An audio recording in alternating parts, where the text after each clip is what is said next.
講一下，今天這個人確實可能身體有點抱恙啊。我們都點了飲料，他居然大發慈悲的說他只要喝冰水就好了。抱恙在哪兒呢？就大發慈悲啊，因為你之前每次都愛加小料，我們只要10幾塊錢一杯，你起碼要20多。感覺自己前段時間暴飲暴食有點太過了，然後要控制一下。你自己現在也知道過了呀？那肯定不，然后喝點冰水，少喝點甜的什麼的，對身體也好。Hello， 大家好，歡迎來到離線玩家 Online 的頻道啊！這一期非常的沒意思，為什麼呢，朋友們？那大家可以把視頻關掉了。我上這台呢是小米17T 啊，作為17T Pro 這個兄弟機型，吐槽的點非常多呀。首先呢，作為小米正代旗艦裡面，它這個配置是比較低的一款，然後價格。你說是正代嗎？就他們官方承認過沒有？我就說小米17系列吧。好嘞。但是有小的閹割。塑料邊框、短焦指紋這就不說了，然後但是它的電池還是可以說的，比17T Pro 小6.59英寸，但是還是旗艦的電池。處理器呢是天玑8500，太棒了！我這台呢是紅米 K90啊，发布飞骁龙8亿的處理器，7100的電池非常牛逼，超聲波指紋，又多了1啊，金屬邊框对不對？金屬邊框，除了掛了紅米的標，其他都比你屌。還有 BOSS 呢？對呀，17T 和紅米 K90都是6.59的屏幕，確實還是算比較小的啊。那麼同樣小的朋友呢，就是這一位，依舊沒有什麼元氣，最近幾期用的手機太垃圾了。OPPO Reno 16依舊3D 浮雕，依舊短焦指紋，哎，但是我有金屬邊框，你先別叫。你賣的比較貴啊，是吧？是吧？6700的電池，稍微小一點點。一開屏邊窗很粗，也無力吐槽了。這老錢就是有格調啊，這衣服，哎呀，這就喜歡用這浮雕邊框。至於為什麼選了這一台呢？因為 vivo 和榮耀也挺垃圾的，跟上一代沒什麼區別，就屬於是一人吃飽，兩人吃屎唄。就他吃飽嗎？他把屎吃飽了。天玑8550的處理器，反正也挺拉的。那麼相關的設置和流程，我們已經打在中屏的某個地方了。大家如果喜歡我們的視頻，不要忘記了一鍵3連加關注。還是先打王者吧。雖然處理器垃圾了一點，但是王者都可以開到120加最高啊！真的假的？3台手機都是一樣的。我們上一期為什麼有那個時候華為那個時候華為開打5A5。而且跟大家說一下，今天現在目前的天氣啊，大陰天，但是這個太陽呢，有可能還是會出現一點啊，時有時無，24度，非常的涼快，好吧？這個右邊的好亮啊，非常的牛逼啊，超級亮啊！然後你們其他2台都暗好多，尤其是這台不奇怪 ，OPPO 嘛，對吧？調亮一點。OK， 就跟 K90 一樣吧。剛剛本來說拉的跟 K90 一樣啊，但是呢，這2台手機最高就只有這麼高了，在最高亮度下還是比 K90 的最高呢會稍微的暗一點啊，大家可以看到嗎？就沒辦法了，那就我調低一點，遷就一下你們吧。你們2個應該打得過他吧？好惡心啊！3台手機都調到了1半的音量啊，然後發現這2台非常的小啊，調大一點好不好？今天這裡也沒什麼人，影響不到別人啊。我的天哪！我剛剛說一打團怎麼90幀？原來是鎖了呀！太棒了，24度你個人鎖呢啊！4分鐘啊！24度就要開電競模式了。回來了。你這夏天怎麼玩呢？你快跑！能跑嗎？跑不了。哎，我又能操作，他媽的操作不了啊！你叫什麼？真的煩死了！我錄的只有他叫的1/10啊！已經打了15分鐘了，現在3台手機沒有任何問題啊！真的嗎？沒有任何問題，120幀没有任何問題啊！你開了沒有？120幀，你開沒開吧？120幀，打了19分鐘啊！一波團戰直接翻盤，但是幀率掉了呀，60幀。哇！你別說，塑料邊框，你別說，你金屬邊框啊，好像90幀了。我的天哪！你開的性能還90啊？接近20分鐘，24度，朋友們。你別說，118、119、120，哎，果然只有你一個人吃的飽飽的，其他人都在吃那啥，我靠！那我就把游戲模式打開吧，看能不能回來吧。開完游戲模式之後，幀率回到了120，但是不知道能堅持多久啊。这幀率发力了呀，還不是很穩，又是115、110這樣子，現在120還可以吧？看一眼。哎呀，繼續打吧，感覺還要拖很久啊。剛剛 Reno 掉到了90，不是嗎？又玩了幾分鐘，又回到120了，現在已經26分鐘了。我們就打這一把吧，好吧？已經試到你們的下限了，只能說我還是太強了呀！力挽狂瀾，跟我的2個好寶貝們直接幹翻對面啊！这把游戏这真的是撞撞频出呀！28分钟终于结束了。先是4分鐘鎖到90，開了電競模式，打了10多分鐘，電競模式也鎖到90，然後回到120，又是90，又回到120，最後應該是在90上下浮動了。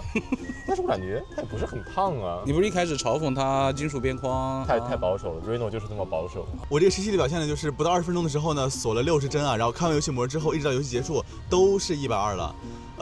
就還行吧。K90這把遊戲的幀率和網絡都沒有任何問題。好久沒有聽這樣的話了，真的。氣溫從24度變成25度了，非常牛逼。接下來我們就在這兒測測信號啊。剛剛在微信裡面錄完了1分鐘的視頻啊，我們先來看一下電量。OPPO 還有90的電，小米還有92的電。紅米還有95的電啊！難怪你要說你來報呢，你電量最高是吧？隨便真的是。然後他們的自動亮度我們已經重新開關過了，就這麼個情況了。來看一下，肉眼看的話，哎，為什麼3個拍出來是3個不同的顏色啊？我也想說嘞，我真服了呀！行吧，就這樣吧，反正亮度就這麼個情況啊。來，3、2、1，發送。都是同時間拍完的，然後都要導出。果然是這個右邊的 K90比較快啊，這處理器好一點就是好一點啊。OK。OK， 已經發完了。Reno 衝，什麼8550啊？然後8500，哎，發的也還快吧？我們再下載一個1.6G 的遊戲安裝包啊，來吧，3、2、1點，哇，17T 可以到30兆，其他2台好像被搶了，都只有15兆左右。完了呀 ，OPPO 又被吸走了，搶不過啊，就是10幾兆啊，其他2台都是20-30兆啊。中間的17T 已經下完了，好，給我點力量吧。那邊30多，給了我1點，完了沒機會了。OK K90 啊，下完了，你沒有變快，你連20都到不了了。衝！我們再看一下，衝20了，20.1，好 ，OK 又下來了，我看了就是20了，最高就20了。好，我們現在在用電信卡打電話，聯通卡刷抖音，慢刷，感覺 K90會好一點。完了呀 ，K90 應該是這3台裡面最便宜的吧？加速吧，3台都有一點加載啊。但是我覺得 K90 好像好一點吧，最快吧，最快。衝刺，你真的惡心，你講話。我只說衝刺怎麼了？衝刺就是惡心。最快的話倒是感覺差別不是那麼大了 ，K90 這邊也會有這種加載，但整體的情況還是 K90 比較好一點。好，我們現在用聯通卡打電話，電信卡刷抖音，慢刷好像都沒有很大的問題啊。你這邊也黑了一個，稍微加速點。完了，感覺 K90 一般般，然後其他2台就是沒有黑，但是會加載。K90 是會有黑的，感覺 K90 電信的表現比聯通差很多。然後再最快吧，衝刺。你又不惡心了是吧？因為你已經講過了。雙標州。那你就是承認你自己惡心。雙標州。你就是惡心。最快的話，這個17T 好卡，它在滑上去的時候特別卡。你看這個 OPPO 也是有這種黑的，電信 K90 就會比聯通感覺稍微差一點。好的，接下來由我來在這邊拍一下照片，錄一下像啊。今天呢天氣非常的好，現在25度，3台手機全都可以4K 60幀。哎，但是我現在從取景框裡面來看的話，其實是右邊的這台 K90，我感覺色彩還是比較舒服的，看着稍微有點偏藍吧。OPPO 跟17T 呢都是有一點小小的過曝的啊，都從1倍先開始錄。先看一下左邊的 OPPO 啊。我切了超廣角 ，OK， 錄製過程中是可以切的，1倍也切了，3.5倍也切了，它最高是18倍啊。怎麼一臉屌一樣？啊，這是它18倍的效果，大概就是這個樣子了。我回到了1倍。紅米17T 不對，小米17T 還是1倍啊，它是不能切回去的，這個就跟17T Pro 是一樣的了。長焦呢，能切嗎？也是沒有切，最高也是6倍，所以它在錄製過程中是不能切換鏡頭的啊。再是右邊的 K90，它也是沒有超廣角的，因為它超廣角可能比較拉一點。然後我們看一下它長焦能不能切啊 ？OK， 它長焦切了，但是長焦效果一般啊，它最高是10倍啊。就這麼個效果了啊，反正它這個長焦也就一般了啊。好，都切回到1倍，慢慢的走過去，這就是走路的效果。大家看一下他們防抖吧，屏幕都還挺亮的。今天這個天氣對吧？這是 OPPO 對着他的臉，哎，怎麼感覺剛剛有點虛焦啊？好，這是17T 對着他的臉，這是紅米 K90 對着他的臉。其實我覺得17T 這個是比較的真實的啊，但是 OPPO 這個拍出來會比較好看。好，轉圈吧。我怎麼感覺中間這個17T 有點掉幀呢？它不是那種卡啊，它就是感覺中間會掉幾幀。好，這就是他們的防抖效果了。我现在離遠一點，向他們跑過去，跑動的防抖啊，然後再跑轉。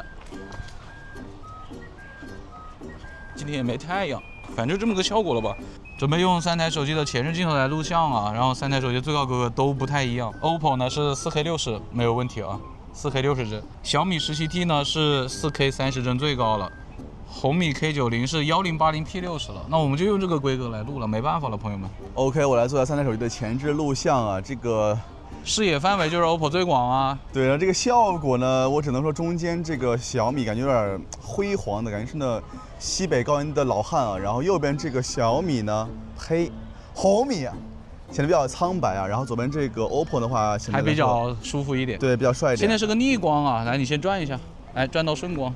大家看一下順光的效果，哎，哇，中間這個17T感覺影調特別重，你知道嗎？對，但這會兒我好像還比較喜歡中間這個17T的這個感覺了。其實 OPPO 也還可以了。對，但是它亮度不是很高啊，中間這17T好亮啊。走吧，來，我跑一下吧。他為什麼要對那邊跑呢？對那邊跑不行嗎？哎，感覺自己最近變帥了呀。怎麼說？我知道你沒有說法。不想說話，不想說話。OK。無語了。這3台手機的人像拍照模式我們就今天不拍了啊，我不想拍，好吧？我們就用他們的拍照模式，3台手機全都縮到0.8倍了，其他都是默認的了啊。現在換到逆光的這個情況下了，再來一招嘛。這個逆光對於他們手機屏幕來說是順光，所以 OPPO 的屏幕也變亮了。這 OPPO 怎麼0.8和1倍來回切呀？因為它識別不到多人啊，它比較的正直。我覺得 OPPO 跟小米都還可以，紅米這邊稍差一點。接下來我再用拍照模式來拍一下他們的人啊。這個超廣角我在今天整個的拍照過程中都少拍一點啊。剛剛經過了一些路人，感覺有人被內涵了啊。具體是什麼我們就不放了，哈哈。一些內部梗，超廣角不評價了。1倍 ，OPPO 整體顏色還是看着比較舒服的。17T 就感覺它的這個對比度很高啊，用的是徠卡生動啊。紅米這邊就是偏冷嘛，但是你要說它們的差距有多大，我也不覺得。接下來是長焦，3個完全不同的焦段，大家隨便看看就行了啊。17T 這邊這個5倍真的對比度好高啊，顯得紅米這個2.5倍好抖啊，沒有光學防抖啊。逆光再拍2張啊。OPPO 的17 HDR 感覺比較好一點，紅米的那個高反差的邊緣就顯得比較的銳利，比較假了。我稍微站遠一點，還是把你們2個都拍上吧。這個17T 我老感覺他在拍一些那種很莊嚴的照片，我不喜歡啊，我喜歡 OPPO 的。接下來在這個地方拍一下景色啊，這個東風文創園這個地方呢，過不久應該就要拆掉了，以後這裡就是一個中學了。所以是個絕版的地方了啊，來拍一下吧。今天是個大陰天，這個天上的雲其實還是挺多的啊。我是覺得 OPPO 這邊還是比較真實一點的，小米17T 這邊就顯得太亮了，紅米這邊顏色就有點虛假。17T 的主色有點偏黃，看着不太舒服，因為它偏黃不是偏暖，它是偏那種明黃色。我從取景器上看是這個感覺。接下來再看一下長焦。拍遠處那棟樓吧，一個逆光 ，OPPO 這邊就顯得壓的有點太過了，紅米這個長焦就不想評價了。再來一個10倍吧，還是拍那棟樓啊。OPPO 的屏幕在逆光下真的好暗吶，OPPO 的拍攝體驗還是好一點，感覺會比較流暢一點。紅米這個長焦感覺就沒什麼可說的了，到10倍已經有點慘了。再來拍一下我們經典的這一塊的景吧，就快沒了這塊景啊，不拍超廣角了。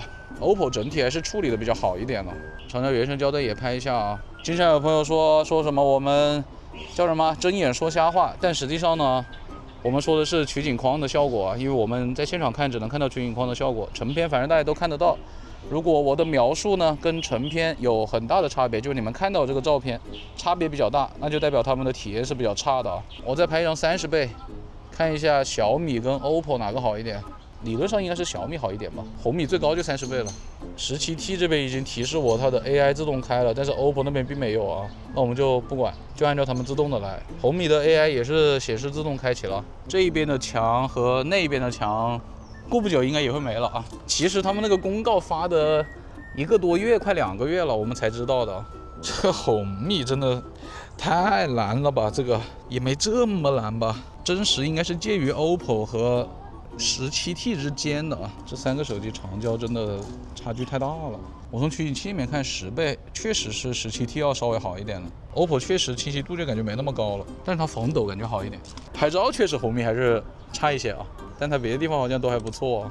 紅米這邊的長焦拍出來都已經有點藍得發紫了。我們3台手機都是拆了環境色呀。米家的環境色是什麼情況？你又不是不知道。10倍再來一張，確實17T感覺是要好一點的。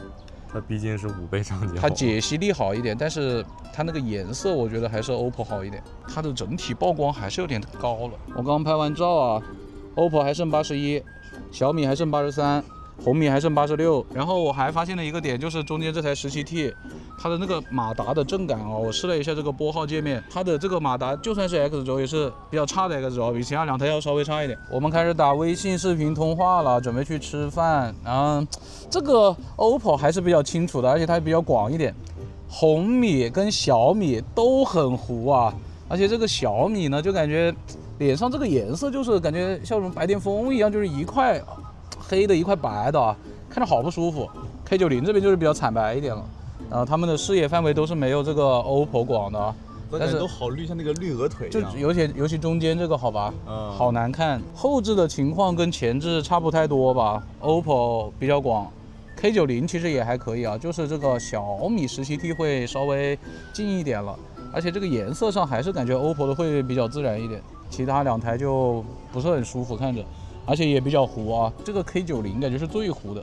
家人們，剛剛打完10分鐘的微信視頻通話了，我們還在去飯店的路上，在路上呢，我們就開始打金閃閃。哎，我這個紅米呢是可以開120加至臻的啊，可以拉到最高。這2個菜逼就是60幀加至臻，為了遷就一下他們啊，我也只開60幀加至臻。它相當穩得住似的，人家狗叫。60肯定穩得住啊，你60穩得住嗎？最好穩得住。你能不能穩住60？穩不住，它性能模式。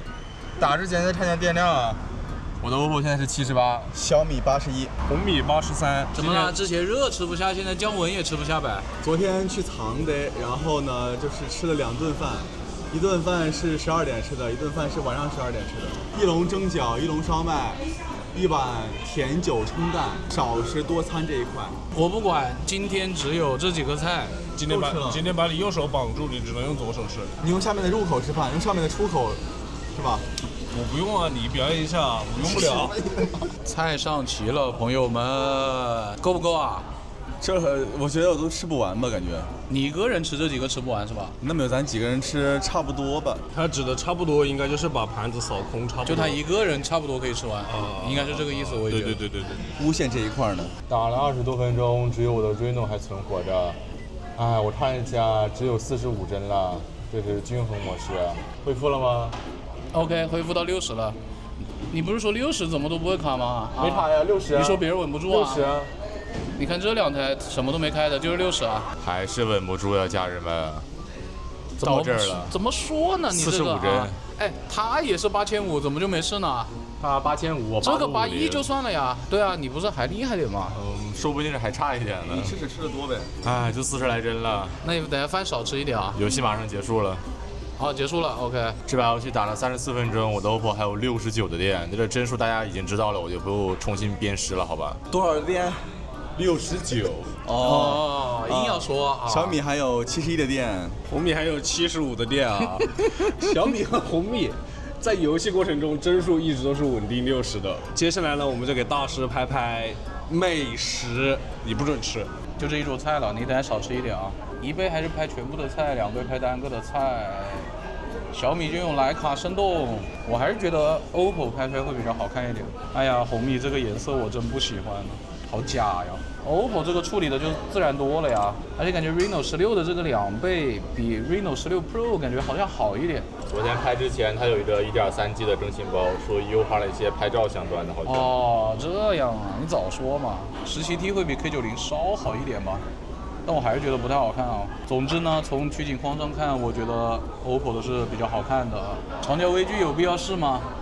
結束吧，開吃吧。飯前我們來看一下 B 站的直播呀，然後剛剛看一下亮度是右邊的這個，我右邊的 OPPO 的亮度稍暗的，然後現在已經統一了。何一威呢？戰況十分的緊急，也沒時間添飯了。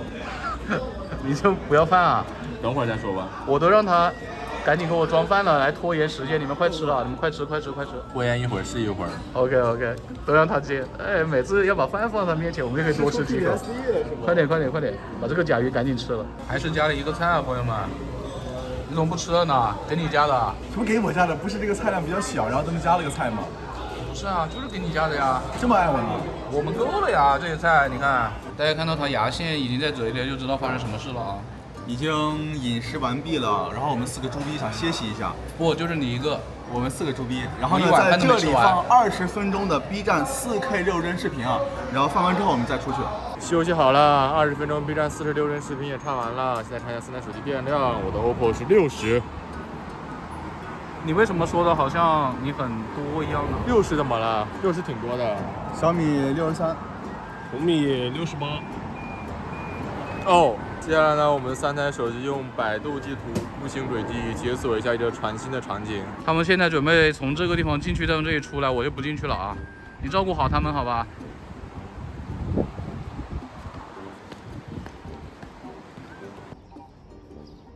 傻逼问你机械带有什麼好拍的？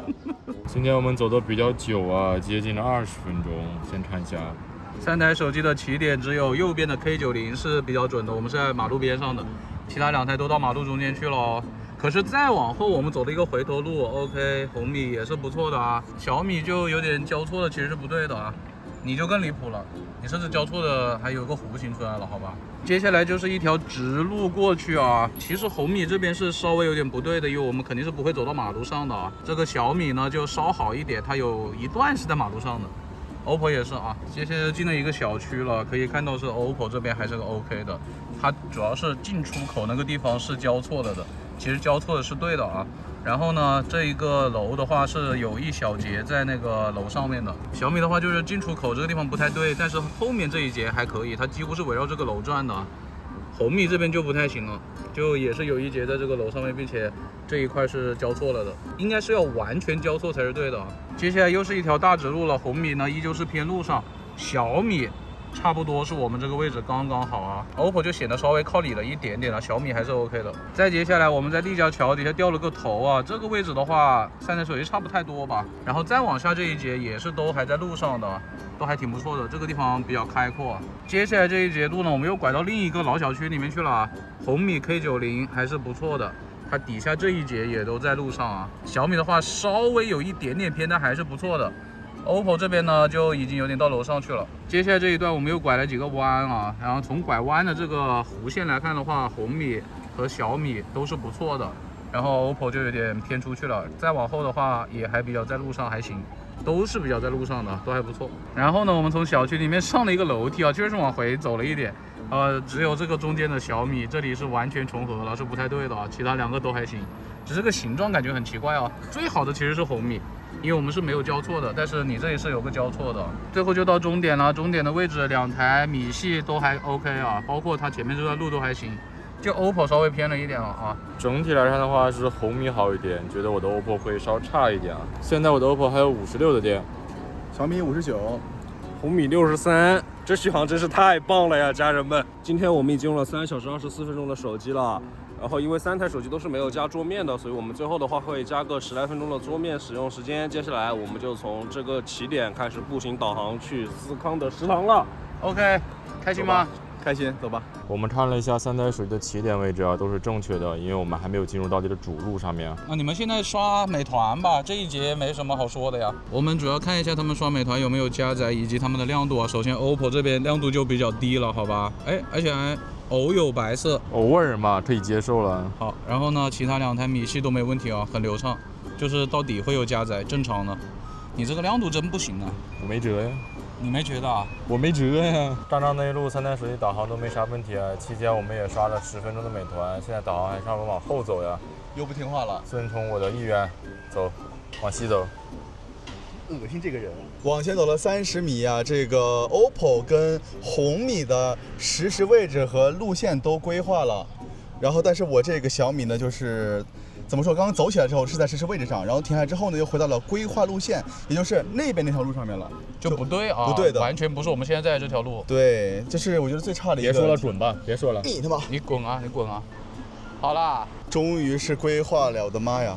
这體驗好差呀！現在是規劃了往回的路線了，都是往回了。對對對，又往前走了10來20米，OPPO 和紅米重新切換路線了，是往前走了。小米的實時位置對，但是沒有規劃新的路線呀。你實時位置也不對啊，你實時位置在上面啊。對，在那個路的上面。不在我們現在在的這條路啊，你這是差一點嘞。給你買橘子去了，拜拜。這條路走完了，快，算了，已經收不到他的麥克風了。橘子沒買成，為什麼呢？因為路線沒有規劃呀，還是剛剛的這個實時位置也不是很對，然後規劃路線也是沒有規劃過來。他這個確實就比其他兩台手機要慢很多了啊，真不行啊！哦，切了。這遠了好多了，這路都快走完了，我真服了呀！時代的愛也是愛吧。到這個路口啊，導航是讓我們往那個方向走，但是我們依舊不聽話，跟隨櫻木的志願往前走。現在不是在跟你嗎？他在後面吹頭髮。跟隨我的志願，轉我500塊。吃屎吧你！就愛吹。我只要300，都吃屎。我200。往前就走了有50米吧，然後呢，三台手機就是同一時間規劃了新的路線，但是只有 OPPO 是規劃了往前的路線，然後呢，2台紅米、小米是規劃了往回的路線呀。那就沒有辦法了呀。沒辦法，繼續走吧。朋友們，2台小米，剛說切了，你還沒有，你小米沒有切，紅米 K90 切了。我們就到這個學校門口了，因為到學校門口的話，就是這條路走了一半了。這個17T 確實會稍微差一點啊。我們又轉一個路口呀，但是我覺得 Reno 很屌，它規劃路線就在這邊，所以實時位置準不準好像也沒那麼太重要了。然後這個小米跟紅米呢都是實時位置對，但是規劃路線是在馬路對面呀。還行吧，只要位置對的就還可以了，位置都是對的啊。哪來的墨鏡呢？包裡順的呀。你長得好像那個《百變星君》裡面那個反派啊！看一下有沒有虛空行走，朋友們。中間這個小米好像開始走了。完了，小米17T，它已經開始走了，完了。其他2個都沒有啊。然後現在這個屏幕亮度就是2台米系會比 OPPO 要亮。此處我要模仿一下櫻木的平常的一個口頭禪，就是，從來不會這樣。不是你的小米怎麼傳染我們？他走到了246米，但是又不走了，又停了。但是你小米還在走，紅米是紋絲不動啊。過了剛剛的路口，3台手機的實時位置好像都在規劃路線上面啊。都沒有問題，只是這2台是在對面啊。上去調理一下吧。都調理吧，位置都不對啊。OPPO 的實時位置在規劃路線上，看來是不會變了。小米的實時位置是對了的。OK， 紅米的實時位置也是對了的。那就還可以啊。導航快到思康的食堂了，導航了36分31秒。OK， 紅米 K90 的表現呢，我覺得還是不錯的，除了路線規劃上面比 OPPO 稍微慢一點，實時位置這些都還是不錯的，而且是唯一一台沒有出現虛空行走的。小米17T 就是拉完了，除了實時位置還可以之外，路線規劃又慢，虛空行走又遠。它小米的話是後半段的實時位置還可以，前半段真的是沒有什麼優勢的，而且那個已經過了一半的路都快走完了，還沒有規劃，真的是很拉了呀。我覺得 OPPO 整體表現還行，是3台手機中比較好的，但是唯一不足是出現虛空行走的問題。早上期間呢，我們還刷了10分鐘的美團，現在 OPPO 還有48的電，小米還有50的電。紅米還有53的電。接下來我們要去太極的坑位，去看它信號表現怎麼樣，好吧？你的食堂，走。我們已經進入到這個信號非常差的廁所了，2台米系的環境色依舊沒有那麼明顯啊。現在我們用聯通它打的電話，點。OPPO 和小米很快就通了，紅米好像沒有什麼動靜啊。我們現在微信裡面發送一個表情包啊，3、2、1點。小米是發出來了嗎？對，但是沒有轉圈了。但是另外2台都沒收到哎。OPPO 發出來也收到了，小米發出來收到了，又剩紅米了。我們現在已經進入到微博裡面了呀，只有右邊的紅米沒有新的內容呀。那左邊2台單獨刷一下吧。3、2、1送。盡力了，只能刷出1次。我們現在進入到抖音裡面了，只有右邊的紅米沒有新的內容。來，左邊2台單獨刷一下吧。感覺 OPPO 會，好像也差不多，這2台都是時有時無的狀態。我們點着評論區看一下吧。3、2、1點，也就是這個情況了。OPPO 也提示網絡不穩定了。好的，我們現在先用到電信卡來用電信卡來打個電話。3、2、1點。小米直接無法連接到服務器。直接就記了，刚才表情明明還可以啊，但是另外2台好像也沒有打出來啊。OPPO 通了，還在努力，紅米。算了。我們現在在微信裡面發送3個表情啊。3、2、1點。依舊是 OPPO 和小米非常迅速。哎呀，红米的上一条还没有发完呢。好的，我们现在进入到微博里面来了，只有中间的小米是刷新出来了新的内容啊。小米再刷一次看看。不管怎么样，它反正刷出了一次新的了。哎，OPPO 也来了。小米第2次刷新也刷新出来了。那他们俩同时再来一次。3、2、1，送。有点悬了，就这样吧。反正红米还是什么都没有。我们现在在抖音裡面来了啊，好像只有左边的 OPPO 刷新出了新的内容。但出画面了，出画面了。哦 ，OPPO 好牛逼啊！小米有小米，但是没有新的网络，2台米系都是网络不稳定。OPPO 点个评论区试试吧。哎，就这样吧。3台手机联通卡的时候呢，是 OPPO 和小米表现都还挺不错的，而且相当接近。只有红米是完全基调的。电信卡的话呢 ，OPPO 和小米的表现都是差不太多的，红米呢依旧是基调的，红米在这个环节就是直接搞了，就完全死掉了，完全死机，跟它现在的状态一样。太热了，我们走吧，受不了了，好臭啊！都是联通的4G 卡，现在有一个车呢，它这个灯照在上面啊，微信1米扫一下，来，差也差不太多吧。现在离那个二维碼大概4到5米啊，來吧。經典好吧，沒有反應了。走吧，走吧，走吧，走吧。好，哎，停一下，看一下能不能掃出來。OK。啊，小米10 GT 會稍微慢一點啊。很暗的地方1米左右。啊，差不多吧，這個紅米快一點。3米來吧。這個 K90 掃不出來了。啊。你識別的比較慢一點啊 ，K90 啊。太黑了，太黑了。掃碼測試結束了，我們來看看電量吧。哎呦我的媽，你幹嘛嘞？OPPO 還有43的電，沒看錯吧？然後小米還有45，紅米還有48的電。OK， 我們一會兒打車要去後湖啊，但是目前還要再等一會兒，所以我們先刷信息流啊。我們會在信息流刷到一半的時候開始我們的車載導航，好吧？哇，真帶勁呢！你怎麼刷2台呢？這個櫻木感覺它這個推送跟我就是不同風格，但是我也很愛看啊。God bless him， 好吧。10分鐘抖音已經刷完了，現在來刷小紅書。讓我繼續看，看吧。我們小紅書也快刷完了，我們要開始導航了，來吧。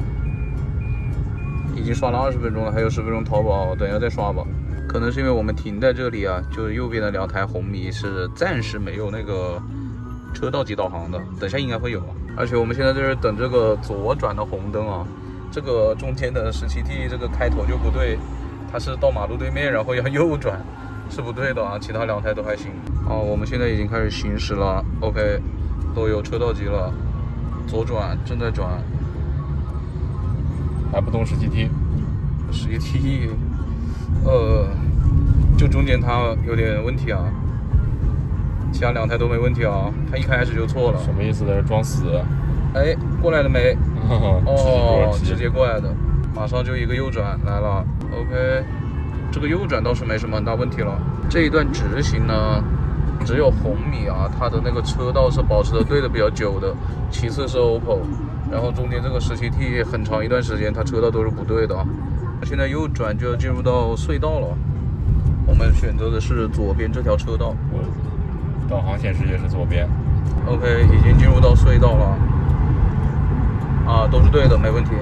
中間這個小米確實它會稍微慢一點啊，也不知道它是準的還是其他2台快了。我們看一下進那個弧線吧。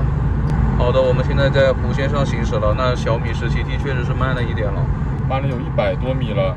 差距好像越拉越大了，那它等下就會離那個隧道口很遠，說不定呢，因為現在我們這裡車有點多，開得比較慢，完了，提前了，其他2台全部提前了。現在小米是準的了，哦，完了 ，OPPO 怎麼進入到岔路口？完了，紅米也進去了，就成小米了，並不是實時的，我們還沒有進入到那個岔路口的。现在看起来是17T 最准。哦，17T 也提前了，但是我们并没有进入啊。我们现在才要进入到这个岔路口啊。哦，17T 动了。都进去了，就是他们在这个里面其實沒有什麼實時的那個定位的啊，而且在岔路口也沒有燈。我們現在就快要出隧道了，但是那2台已經全出去了。提前有點多，他們顯示已經匯入主路了，但是我們並沒有。但是小米好像卡住了。對，小米就卡在這裡了。哦，他們其實哇，哎，他們2個又回來了。小米優先進去了，小米也回來了。那小米其實真不怎麼樣嘞。我們已經到目的地了，導航了14分鐘，整體導航我覺得還是17T會差一點。首先它就是車道識別不準，我們後面那一節還觀察了一下，它車道就是很容易不準。3台手機在隧道裡的導航表現也都一般般吧。你在幹什麼？跟你實際進程是不符的。我們在車上呢還刷了20分鐘信息流啊，3台手機都沒什麼問題。現在我們用支付寶掃一下共享單車二維碼吧。掃車之前，我們先來報電量啊。這個 OPPO 還有38的電，然後小米還有39，紅米呢還有的多少啊？43了。差距越來越小了呀，朋友們。現在是下午的4點28分，已經使用了4小時53分鐘的手機了。去掃碼吧。現在有人偷偷要去吃小零食了，我們就不跟他一起了。那再差的10分鐘信息流，我們現在就補上吧，讓他慢慢去吃吧。刷淘寶，我們已經看完10分鐘的淘寶了，他還在裡面吃小零食呢。你不去陪他一下？你今天都沒吃呢。沒吃為什麼要拉呀？啊，那行吧，你去吃它了呀。你傻逼了你嗎？非常的舒暢啊！現在真的要來掃車了，來吧。啊，幾乎如出一轍，掃到的速度啊，只是有的有廣告。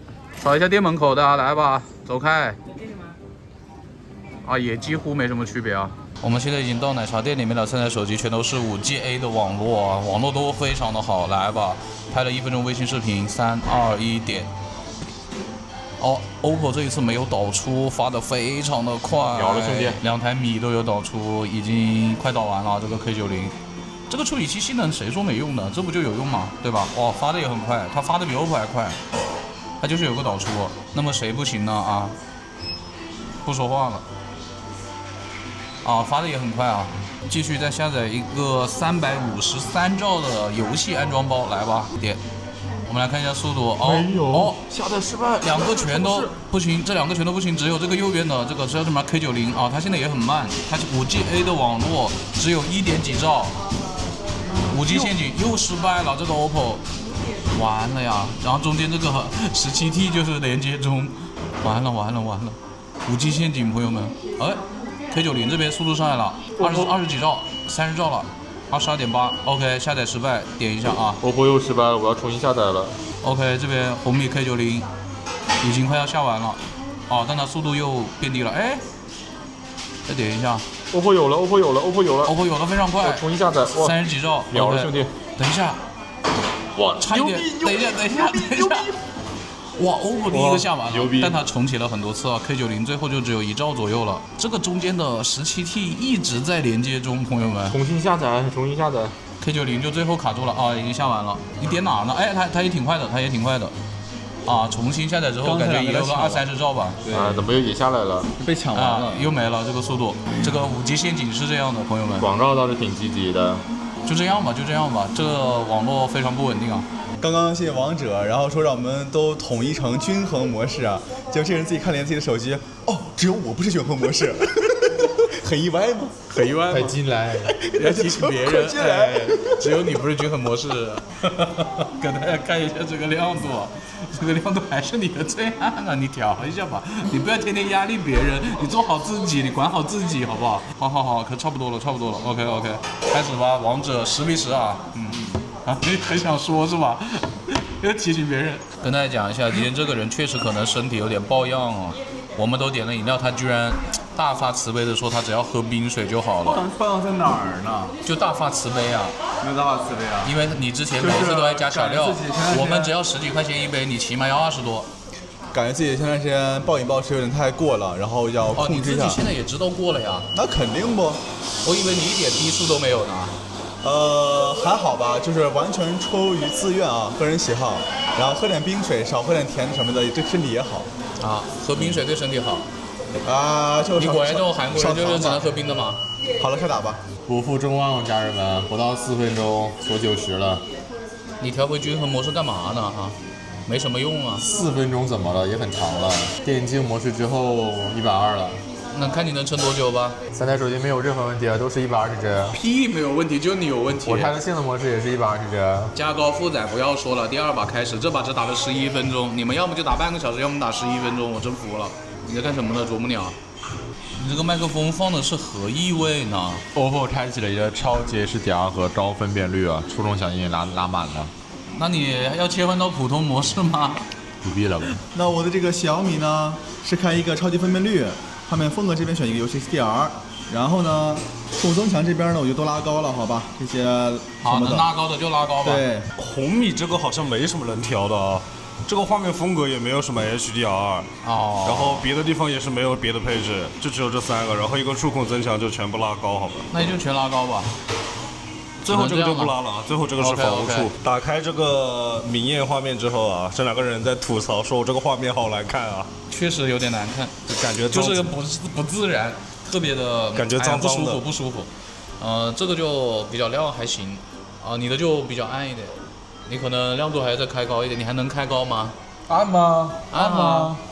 那假亮，我是正常 HDR。拿什麼假亮？你這個我就感覺要暗一點。哦，對，好，差不多了 ，OK。你們2個在笑什麼呀？我受不了了。笑什麼？講話呀！我把一個敵人的滿血周出來，周到我們家殘血的面前，然後這個殘血一刀被劈死了。你好像被孤立了呀。第2把打了8分鐘啊，我這個小米呢鎖到了60幀。OK， 我就是這團戰怎麼這麼卡呢？哎呀，開遊戲模式，快點開，塑料邊框發力了。開完之後呢，回到了120，但不知道能穩多久啊，拭目以待吧。有沒有問題？不負眾望，15分鐘90幀，我覺得 OPPO 已經開了遊戲模式了，沒有辦法了。不是開了遊戲就沒問題了？盡力了，怎麼90不到？哦，90，沒看錯。就90幀啊，已經鎖住了。哎，17分鐘了，然後呢，剛剛死了，但是我真率到了90了。17T 是吧？對，你們2個是真的厲害。再來一把。紅米 K90全程網絡和幀率都沒有任何問題。聽到了沒？不聽。性能模式的第2把鎖90了。不，7分鐘左右的時候。今天全天就是個這麼25、6度呢，我們還在空調房裡面呢，現在。太保守了，真的。太恐怖了。第3把王者榮耀10v10，我的 OPPO 全程是性能模式，但是7分鐘左右的時候仍鎖到了90幀。厲害！這3把遊戲網絡化都沒什麼問題啊。小米第3把王者的話，幀率沒有任何問題，網絡也沒有任何問題。紅米這3把王者榮耀開的均衡模式啊，網絡和幀率都沒有任何問題。今天我們已經用了6小時2分鐘的手機了，再加上15分鐘的桌面時間的話，就是6小時17分鐘左右。可以算到20級也是天才了啊。我們出去吧，出去幹點什麼吧。我們出去幹點什麼，再把這個時間湊一湊啊。剛剛從奶茶店出來了，紅米 K90還有24%的電。真我。什麼真我啊？哎呀，真我都不在啊，你還真我？小米17T 還有16的電。反殺了 ，OPPO Reno 16 18的電，這個屏幕使用時間也還差點，那我們就找了壓力大點的金盞閃回放一下吧。哇，60幀壓力好大啊！主要至臻壓力就大，好吧？好，我直接開性能模式回放。我們剛剛回放了35分鐘的金盞閃，今天到這裡就差不多結束了。我的 OPPO 還有8%的電，小米3%。哎，這麼輕描淡寫嗎？紅米14%。看一下啊，14啊，6小時41分鐘加15分鐘左右的話，就6小時55分鐘吧。可以說續航把這個小米17T 啊爆殺了呀！這個小米17T 怎麼被反殺呢？啊，很意外嗎？不意外嗎？那是比那個 OPPO 要領先啊，但是比你紅米這個弱一點還是可以理解的，好吧？畢竟我處理器這麼弱的。那 OPPO 處理器也沒比你強多少呀？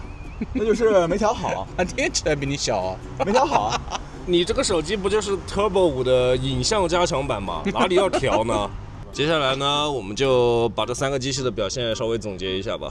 感覺也沒什麼好總結的。哎呀，今天下班挺早了，這夜景也不拍了吧？好吧。啊，夜景不拍了。大家看上一期啊，上一期是他們的加強版啊。那我就開始我的總結啊，我的 Reno 16，它有2點非常差。第一點，性能釋放，均衡模式鎖90。開了性能模式也鎖90，反正性能表現真的很差了。第二點，屏幕亮度，這也是老傳統了。經典。今年是阴天，在这3台手机里面也是最暗的，有些情况下有点看不清。但是其他方面我觉得表现还可以啊，比如说导航。还有哪些方面呢？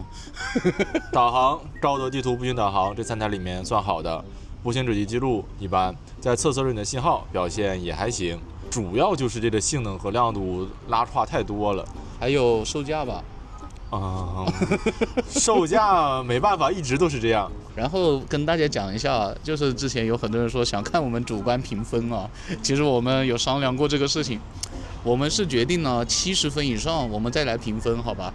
那這一台手機它的結果就是不合格啊，連及格都不要說不合格，就是不予評價，好吧？好，不予評價，不予置評啊，不予置評。OK， 到這個小米17T 了啊。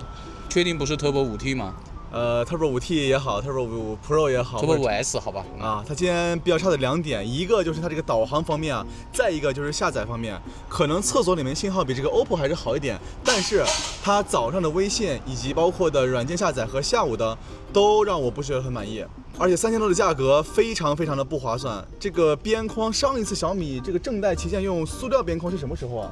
小米3，這又不是正代旗艦。17系列嘛，對吧？然後它今天的屏幕亮度表現呢，雖然說也不算差，也只是跟這2台機器比不算差，其實還行吧。然後性能表現呢，也就略強於這個 OPPO， 但真的說不上有很好。天璣8500嘛，你還想怎麼樣嘛？然後這個鎖針也好啊，然後也燙手啊。但是我覺得小米的調度還是比 OPPO 激進一點點的。對，畢竟可能這個用Reno人不太打遊戲，好吧？謝謝你幫我洗。好。然後插題外話，每次看這個櫻木在講東西的時候，我就想到上一次有個梗，就是而且。那你呢？